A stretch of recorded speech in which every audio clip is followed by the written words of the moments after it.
وہ مل کے جائے لوگوں کو، اور جب وہ واپس آئے تو پھر لوگ ملنے آئے، اور وہ بھی اگر اس کو گھر داخل ہونے سے پہلے ملیں تو اس کی دعائیں اس وقت میں رد نہیں ہوتی، تو اس سے دعائیں لی جائیں۔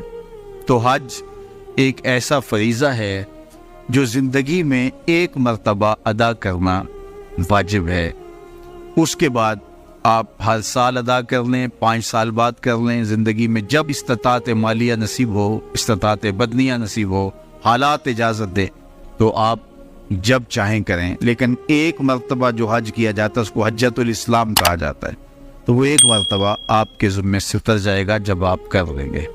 اور حج بدل بھی وہی کر سکتا ہے جس نے حجۃ الاسلام اپنا حج کیا ہوا ہو، اور یہ جو حج بدل ہے یہ ایک ایسا حج ہے جس سے 3 گناہگاروں کو جہنم کی آگ سے آزاد کر دیا جاتا ہے۔ ایک جس کے لیے حج بدل کیا جا رہا ہے، دوسرا جو کروا رہا ہے، اور تیسرا جو کر رہا ہے۔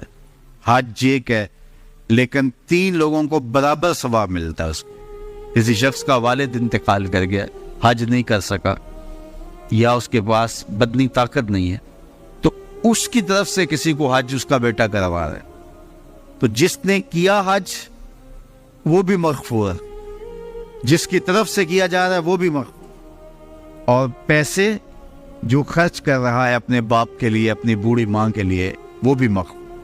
تو ایک حج 3 گناہگاروں کی بخشش کا ضامن بن گیا، یہ حج بدل کی برکتیں۔ تو حج